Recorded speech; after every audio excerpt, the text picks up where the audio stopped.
Hello guys, welcome back to Tech Tech Tour. So today we are gonna talk about the next generation consoles, the PlayStation and the Xbox Series X. Now the PlayStation 5 and the PlayStation 5 Digital were announced on June 11, 2020 alongside all the first party exclusive titles that it will come with for on purchase on day 1. However, the Xbox Series X was revealed or unveiled quite a long time ago, precisely December 13th of last year, and that's when people got to know that 2020 is gonna be the year of the next generation of gaming consoles. Now, one area where people had a wrong theory was that they thought that these next generation consoles will be very expensive and will cost a lot, and for that it will be inaccessible to many consumers. Now, Microsoft proved their theory is wrong with the revelation of the Xbox Series S, which will only cost about $299. A new generation console for only $299 is really impressive, and it amazed many people. So although that price tag comes with some compromises compared to the Xbox Series X, which we'll come back to later on, I think it's time we compare the PlayStation and the Xbox. So let's get started. So let's talk about the specifications now. On paper, the Xbox Series X is a much powerful and better console than the PlayStation 5, but at the end of the day, it all comes down to the optimizations the developer of the games have made for each of the consoles. Now, the Xbox Series X and the PlayStation 5 will both feature the RDNA 2 graphical structure, with the Xbox having 12 teraflops of graphical power as opposed to 10 on the PlayStation 5. On the CPU side, they both will use the Zen 2 cores from AMD, but the Xbox will be slightly overclocked than that of the PlayStation 5. So we can see that the Xbox Series X has more power left in itself than the PlayStation 5, right? Well, as I've told you earlier, it all depends on the games released for each of the consoles and also how well optimized they are. Now, coming back to what's similar between these two in terms of specifications, the memory and the storage solutions are quite similar, or to say exactly the same. So they both will feature 16 gigs of system memory, and also they will use 1 terabytes of high speed storage technology, or they will use a SSD as opposed to a hard drive which was used in the last iteration or generation of consoles. Now, with these specs comes some really big improvements in terms of gameplay and also the user experience. Now, we will see a huge or drastic graphical leap from the last generation to this generation, because we have reached a certain point when graphics are already really good, and to improve that even further, we'll have to take some time to do that. Now, the first and foremost improvement that you will notice while using these next generation consoles is the faster loading times in the games. Now, the games which took a whole lot of time in the last generation due to the 5400 rpm hard drive inside will load very fast due to the SSD implied on the next generations.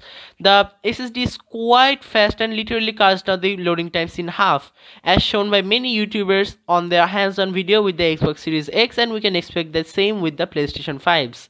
Now, the loading times were either too big, or many games cleverly used cutscenes to cover up that loading time.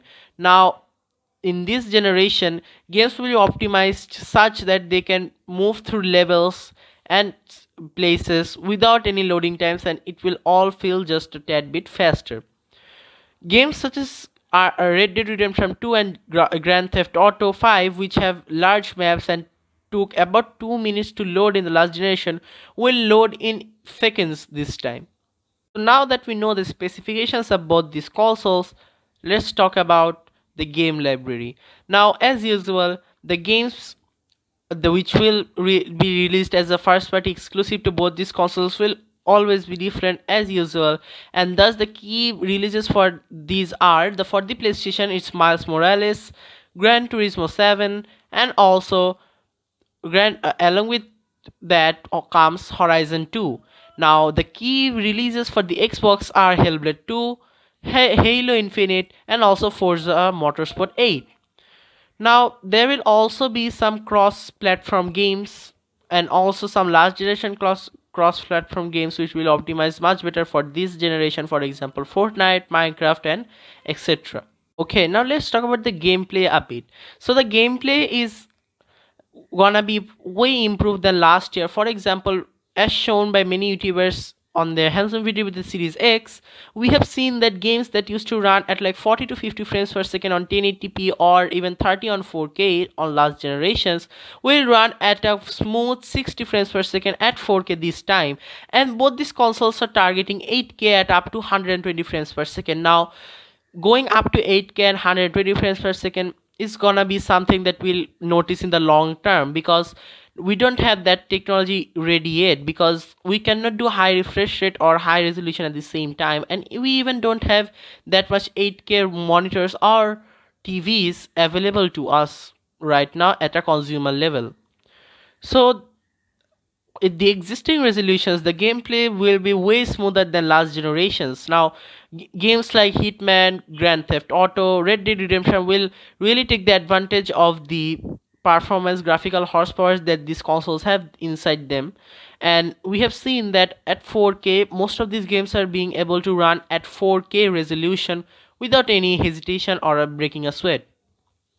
Now, another thing that will break or make your purchase decisions or about both these consoles are backwards compatibility. Now the PS5 will support all the PS4 games and some of the older games other than the PS4, whereas on the Xbox Series X all the games starting from the original Xbox are supported. Yes, all of them without any issues, and it will run just fine. Now I can see two factors in this category. Firstly, people who have already bought new games for their current generation consoles, and when they want to upgrade later on in the future, they want these games to run perfectly. And another factor is that many people just play their favorite old games in the sake of nostalgia, and they want to play all the older games from the older uh, consoles just fine. So that's it for today. That's what we have learned about the Xbox Series X and the PlayStation 5. Now you might have been thinking, oh, I haven't talked much about the Series S. Well, the Series S is actually the Series X, just in smaller in size and having half the teraflops of graphic processing power inside. But it will work just fine, just at a lower resolution of 1440p, or it can go up to 4K. So that's been it for today, guys. Hope you guys enjoyed it. Tell me in the comment sections which one are you rooting to buy, and see you in the next one. Till then, peace.